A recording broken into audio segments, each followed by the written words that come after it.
Kemudian daripada itu, aku mendengar seperti suara yang nyaring dari himpunan besar orang banyak di sorga. Katanya, Haleluya! Keselamatan dan kemuliaan dan kekuasaan adalah pada Allah kita.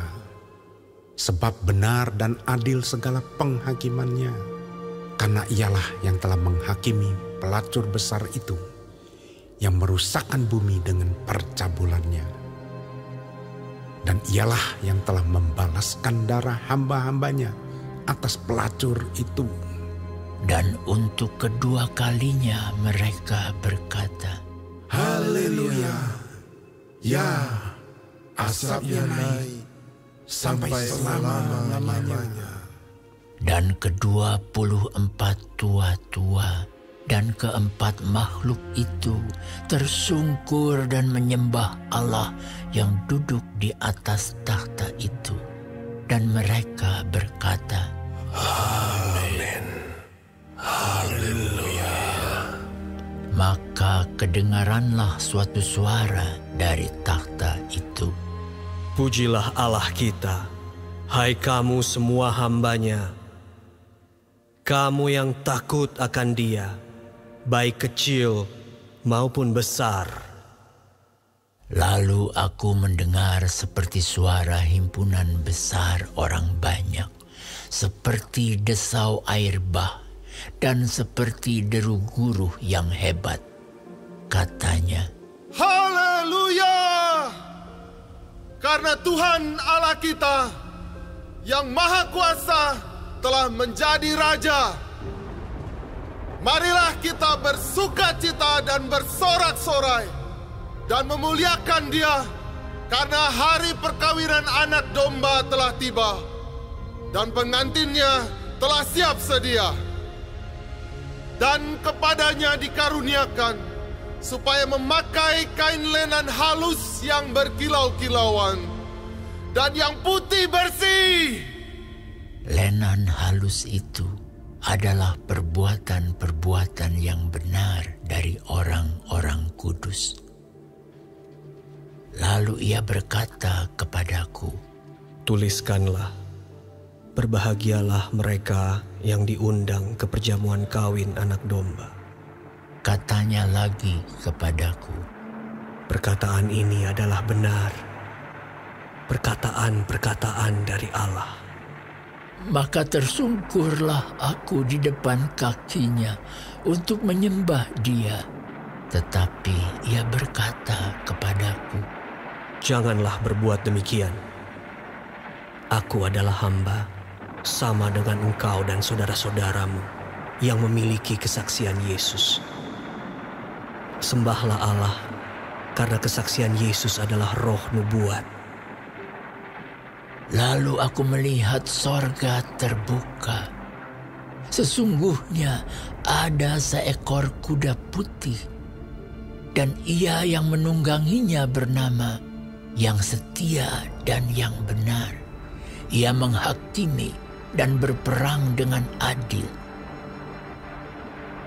Dan matanya bagaikan nyala api, dan di atas kepalanya terdapat banyak mahkota, dan padanya ada tertulis suatu nama yang tidak diketahui seorang pun kecuali ia sendiri. Dan ia memakai jubah yang telah dicelup dalam darah, dan namanya ialah Firman Allah. Dan semua pasukan yang di sorga mengikuti Dia. Mereka menunggang kuda putih dan memakai lenan halus yang putih bersih. Dan dari mulutnya keluarlah sebilah pedang tajam yang akan memukul segala bangsa. Dan ia akan menggembalakan mereka dengan gada besi, dan ia akan memeras anggur dalam pilangan anggur, yaitu kegeraman murka Allah yang Maha Kuasa.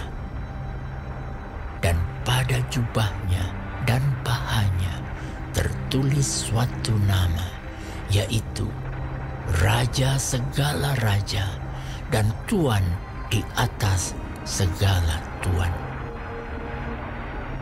Lalu aku melihat seorang malaikat berdiri di dalam matahari, dan ia berseru dengan suara nyaring kepada semua burung yang terbang di tengah langit. Katanya, "Marilah ke sini dan berkumpullah untuk turut dalam perjamuan Allah, perjamuan yang besar, supaya kamu makan daging semua raja, dan daging semua panglima, dan daging semua pahlawan, dan daging semua kuda, dan daging semua penunggangnya, dan daging semua orang, baik yang merdeka maupun hamba, baik yang kecil maupun yang besar." Dan aku melihat binatang itu dan raja-raja di bumi serta tentara-tentara mereka telah berkumpul untuk melakukan peperangan melawan penunggang kuda itu dan tentaranya. Maka tertangkaplah binatang itu, dan bersama-sama dengan dia nabi palsu yang telah mengadakan tanda-tanda di depan matanya. Dan dengan demikian ia menyesatkan mereka yang telah menerima tanda dari binatang itu dan yang telah menyembah patungnya. Keduanya dilemparkan hidup-hidup ke dalam lautan api yang menyala-nyala oleh belerang. Dan semua orang lain dibunuh dengan pedang yang keluar dari mulut penunggang kuda itu. Dan semua burung kenyang oleh daging mereka.